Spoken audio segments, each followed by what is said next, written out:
G'day guys, Mackie with the Outer Circle, and today I want to talk about the Cicatrix Maledictum. That's the giant warp storm that runs from one side of the galaxy to the other in 8th edition 40k fluff.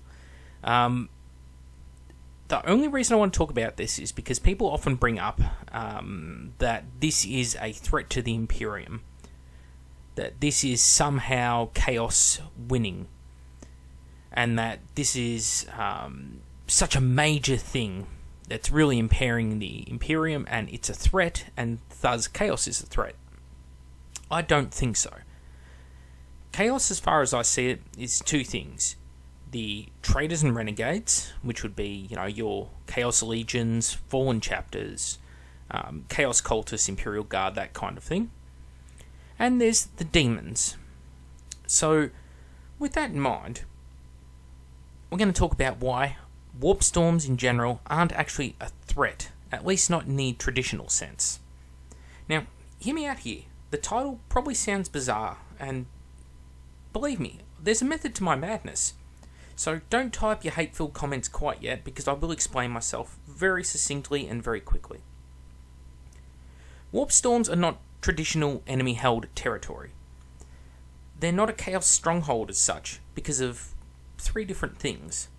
First, you can't capture or destroy it. Second, your enemies aren't likely to attack you from it. And third, it's essentially an environmental hazard, like a volcano or water. So, let's explore each of these ideas one by one, shall we? First, capturing or destroying it. I think it's pretty obvious that the Imperium can't take warp territory for itself. Namely because they would then be in the warp, and that defeats the purpose of holding that territory, because time is malleable, space is malleable, all that sort of thing. So basically it's pointless. It's useless to the Imperium. And conversely, your enemies, they can't really expand it by traditional means. They can't exactly attack a world, like let's say they attack from inside the storm and capture Schindler's List, we'll call it. If they attack Schindler's List works. If they attack that world, the warp storm isn't just going to suddenly surge out around it, is it? It's not a traditional map. It's not enemy-held territory. So, Chaos may be able to perform rituals and things like that to try and expand the storm to cover it, but in all likelihood, it's not going to happen. So therefore, it's useless. So let's just pretend it's simply like water. It's somewhere the enemy can attack from, but not necessarily held by the enemy or capturable. A good analogy for this would be the Pacific Ocean in World War II.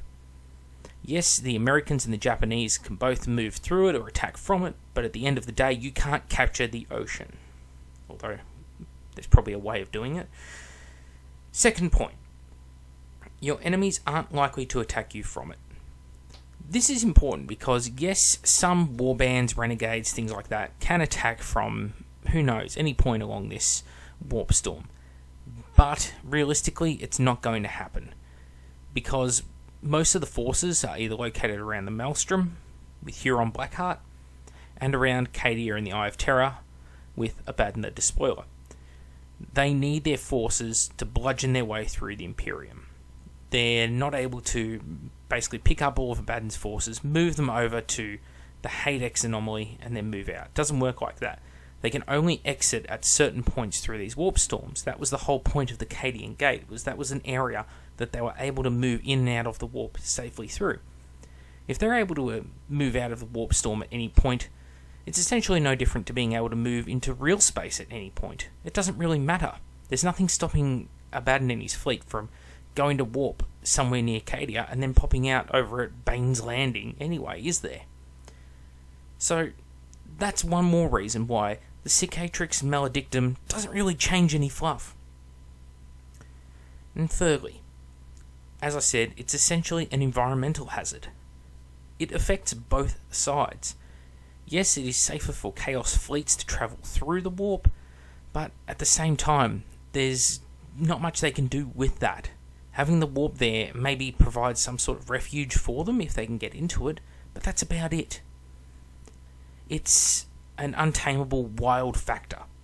And even the demons within it, they may work against chaos because they're so fickle like that, and the chaos gods are fickle like that.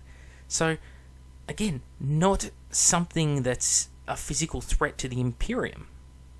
It is pretty much as dangerous or useless to chaos as it is the Imperium and anyone else. For those like the Necrons, it's probably not even a problem at all, because they'll just go round or probably have some sort of way of containing it, especially in space that they hold, such as the Necron Nilaka dynasty down here, which seems to hold a bit of a space region. So yeah, this is not a threat. This does not prove that chaos is winning. It just proves that there is a storm moving across the galaxy. It is no different to if a cyclone or a big storm moved across Europe in World War II. It wouldn't be fighting for the Nazis, it wouldn't be fighting for the Russians. One side or the other could probably use it for their own means, but at the end of the day, it's not actually working to help them with their goals. Anyway, I hope I've explained this nice and quickly. If there are any thoughts or comments, please hit me up below. Also, working on the Shadespire at the moment, almost finished with that, and I've been filling up our Facebook page with pictures, and Kat has been filming a lot of stuff and putting it up directly to our Facebook from the event he's at up in Queensland at the moment. So feel free to go on there and check all that out. Mac with the Outer Circle, and I'll see you all next time.